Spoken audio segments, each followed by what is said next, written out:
Waaleykum mbokki Sénégal monsieur le premier ministre réew mi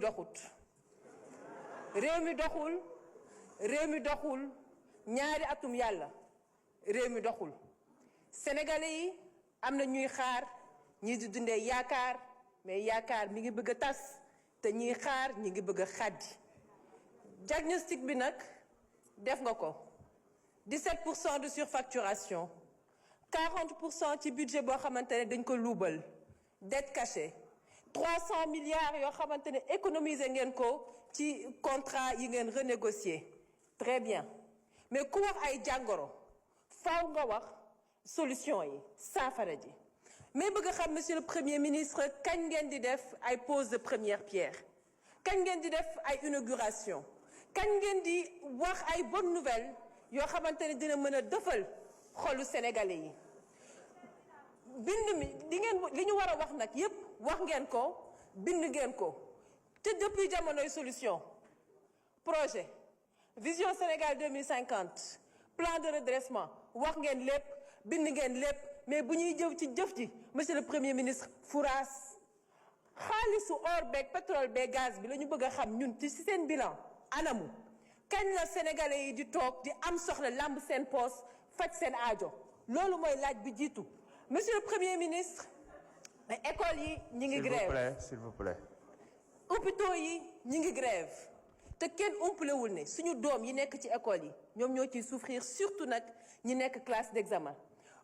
ñi war a faju dugg ci hôpitaux yi mënuñoo faju bu fekkante ne système universitaire def nañu 200 heures de grève diggante 2025 ak léegi may fàttali nag budget santé bu dee dañ ko wàññi de 18% faaw secteur santé yëg ko éducation mooy faju ak jàng du ay privilèges ce sont des droits constitutionnels donc lan la ñu nar pour génne sénégalais ci crise sociale boobu ci njàng moomu nag lay des la crise universitaire fukki atub yàlla yi nga def ci opposition loo ci waxul danga ko fàtte kon tey bu ñu kenn waxu récupération politique surtout nag bu ñu demee ba doomi sénégalais Abdoulaye Ba ñàkk ci bakkanam c'était la mort de trop l'enquête suit son cours kon duñ ci sori li procureur Ibrahima Ndoye waxi tamit dégg nañu ko te xam nañ ne moom ku maandu la mais du tee li xew ci université yi les 2 dernières années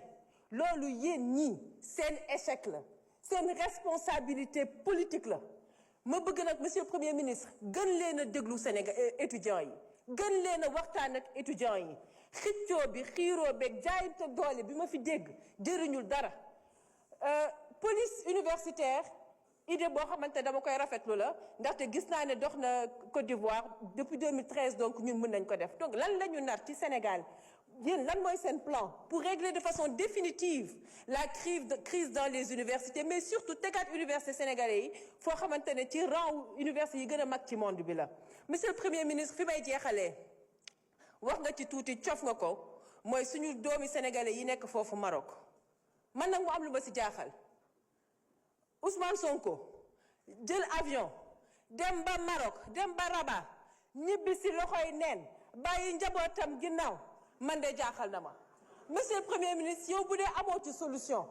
xëy na nag sa xaritu benn bakkan di le président de la république ñuy laaj sax moom anamu ndaxte gëj nañ koo dégg te déggatuñ ko ci dara bu dee woo na le roi pour jéem a lijjanti lii naka lañ def ba daan bu diis bi continuer dal ci suñuy doomi sénégalais ak yéen loo leen na pour ñu ñibbisi le plus rapidement possible fi may jeexalee nag mooy tey bi may ñëw assemblée dama fi ñëw ak xol bu diis ndaxte ñi mën a seetlu gis nañ ne sama collègue député non inscrit yu bëri ñëwuñu tey li ko waral mooy démocratie interne ci biir assemblée nationale moo tàmbalee ndërmbeelu am nañ lu ñu metti dem nañu rencontrer le président de l'Assemblée nationale wax ak moom mu jël ci ay engagement mais ba fii ñu taxaw defu ci dara man nag dorénavant su ma dara mettee